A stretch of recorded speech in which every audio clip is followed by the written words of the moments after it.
everybody, as promised, we are going to talk about the 190 visa in Victoria and what's been happening over the last few months since it was open for applications.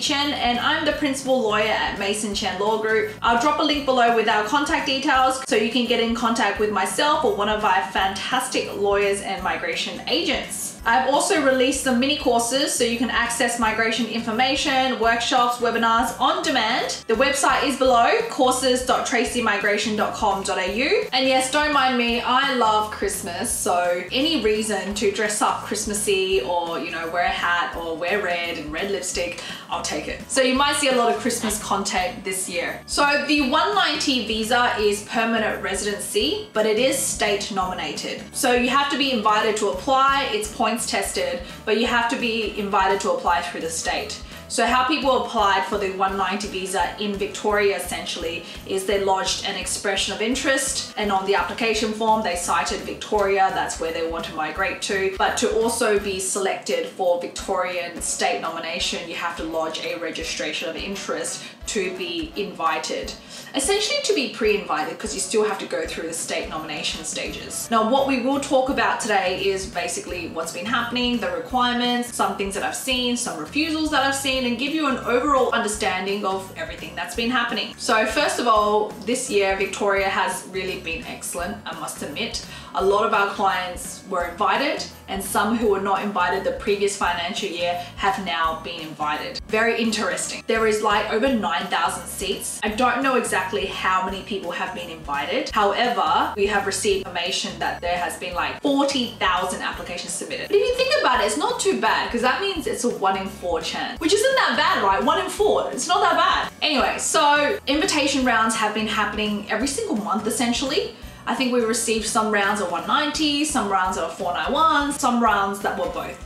But today specifically, we will talk about the 190 visa. So there's no direct occupation list, so it's not like there's a Melbourne or Victoria occupation list. They go by the occupation list for 190 visa. How to explain this? So like nationally, kind of like the federal legislation they follow. I'll drop a link below. So basically, if you have an occupation and skills assessment in any of these 190 occupations, you're eligible to apply. However, the website has indicated certain sectors which they prioritize, which is fair, absolutely fair. But it's not like last year. It's not like you have to write a registration of interest and write, you know, a summary about why you should be invited and all of that. And quite frankly, I think they just got sick and tired of reading them. And so they're like, yeah, nah, don't worry about it. Just fill in a really simple form this year. And there's certain requirements you have to meet. And I've done videos on it. I'll drop a link below. You guys can watch those videos essentially as well. So what's happened is, once you submit the expression of interest, registration of interest, the registration of interest doesn't really have much, but it does have salary earnings on there. And it says very clearly on the website that if you want priority processing, they will probably look at your salary. So the higher the salary, probably the chances of being invited is higher. And to be completely honest with you, yes, our clients who have high salaries were invited very quickly. So for example, we lodged 3 ICT business analysts at the same time. One with 100 grand salary, one with 90 grand salary, and another one with like $75,000 salary. Let's just say, so we lodged them all around the same time. The one with $100,000 salary was invited like the week after. The one with the 95, I think it was invited the same week as well. And the client who had like the lesser salary wasn't invited immediately. They were invited after 3 months, which is not bad. And I know the client felt really, really bad and was thinking, oh, you know, I'm not gonna get invited. But you know what? You just gotta trust the process, and sometimes it does take time. As I said, I have clients that have been with us since 2020 or 2021. Didn't get invited in 2020, got invited in 2021, or didn't get invited in 2021, got invited in 2022. And that's just the reality of things. Just so my point of it is, don't lose hope. As long as you have everything and you do tick the boxes, do believe that the invitation will come. And obviously the people who are getting faster are the ones that have like the priority attributes that they're looking for. The exciting news is that this year we have also had a lot of accountants that's invited. So it's not like there's no hope for accountants. We've had accountants that were invited. Yes, their profiles were excellent, so there were accountants working in their field, working for nice companies, big companies, and had a high salary. They're the ones that have been invited. But I do foresee that more accountants will be invited. But yes, if you want to improve your profile for invitation, you need to have, the points, you need to have the job, hopefully in your field, if not, at least very close to your field, and still a skill level 1 to 3 job. And yes, they look at salary. So now we're approaching Christmas time. Look, there may be one more invitation round before Christmas. Fingers crossed, so Christmas comes early for some people. If not, they will start inviting again in the new year, which will probably happen, because if you think about it, it's almost Christmas. We're like 2 weeks away, which I'm super excited about. Anyway, it's almost Christmas, so people who work in these departments are in government, so I think that they may be taking their holiday break or Christmas break now, but anyway, let's hope. So once the clients receive the pre-invitation, they were asked to apply for the state nomination. So this is where I did find some problems for people. So when we handle the entire application for our clients, we run through a lot of checks. So we do not submit everything until we're completely satisfied that it meets the requirements. So that depends on what you're claiming in the expression of interest, the work experience, all of that kind of stuff. We check everything, we really do. And that's because once you get a pre-invite, you can't fix it. You can try and fix it, maybe a way, but you don't want that. You don't want to get a pre-invite and then have a mini heart attack because you don't know if you fill things in correctly. So my advice is, before you do anything, look, if you do have the means, use a migration agent or lawyer. I know, yes, it's expensive and whatnot, but to be honest, this is your life, this is your future.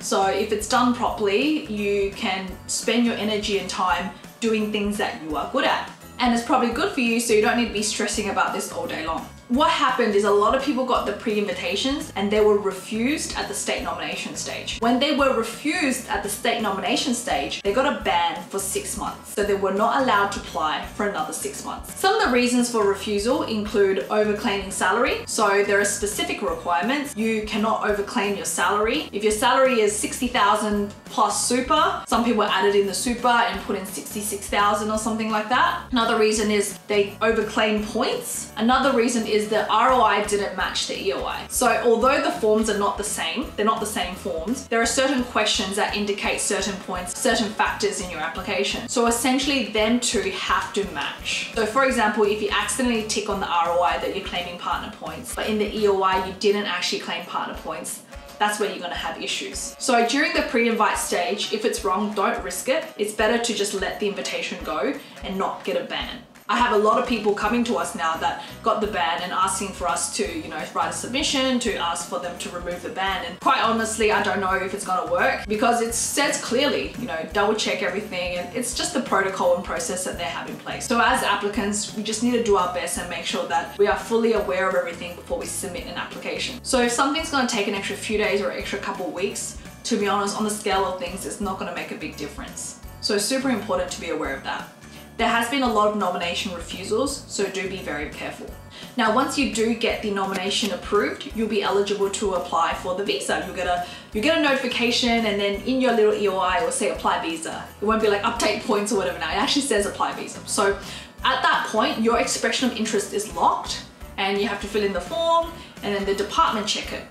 Now, do remember, at the nomination stage, it doesn't mean that you're 100% gonna get the visa. There's still a chance you could get a refusal because the state doesn't check everything. The state only check what's relevant to them. They don't check other things. So you still gotta make sure that the visa application is correct. So for example, we've received queries from people who overclaimed points for their professional year. So we're of the opinion that professional year expires 4 years from the date of enrollment. However, people have submitted their expression of interest and got the invitation on the basis of claiming it based on 4 years from the date of completion. Now, I have seen people receive visa refusals for this now. The department look at this, then they actually request people for the enrollment letter, and that's how they get them. So it's just something for you to be very aware of when you're filing these visa applications.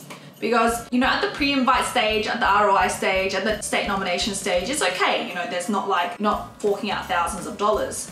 But at the visa application stage, yeah, you've paid, you know, thousands of dollars for the visa application. So you want to make sure you get it right. It's not just the money. Half the time it's not the money, right? You can always make it back, especially here in Australia. The issue is the time and the opportunity cost. So, you know, with myself, and in no way I'm trying to like, you know, influence anyone's decision with this, but for myself, you know, I respect all the professionals out there. I have commercial lawyers I work with. I have accountants that I work with. That is something that I respect a lot, and I will always engage their professional services because I feel like if it's done correctly, I'll have the energy and the confidence to go do other things that I'm good at, and the opportunity cost will speak for itself. So anyway, just a little bit of word advice there going into the new year. So as you guys know, the invitations work on a financial year to financial year basis. So it opened in August, so it's gonna close around April, May in 2023. So you wanna make sure you get your applications in before then. Obviously, it's probably gonna get harder towards the end of the financial year because there's gonna be less and less spots. Do get your application in, but if you don't get selected, don't be too disheartened. You can apply in the new financial year, and a lot of our clients did that and they were invited. So don't lose hope, it will happen. Now in the new financial year, I know there'll be a different set of rules. Look, we just gotta believe in the system, believe in ourselves that we have the profile, and that opportunity to apply for permanent residency will come. I know it's very hard. I know it can be disheartening sometimes, especially when you see people around you, friends, family get invited and, you know, get their permanent residency, but be proud of how far you have come. It is really not easy as a migrant, and it's often quite lonely, but just remember you have come so far already. And the motto that I always use is you didn't come this far to just come this far. And every time I hit a wall or anything like that, that is just what I remember. So anyways, I hope you guys enjoyed that video. Don't forget to like and subscribe and share this with people that need it. The next video I'll be talking about is the 491 visa in Victoria, and, you know, the trends and a summary of what's exactly happened. If you have any video topics you'd like me to talk about in the new year, drop it in the comments below. Thank you so much for watching, and I'll see you guys in the next video.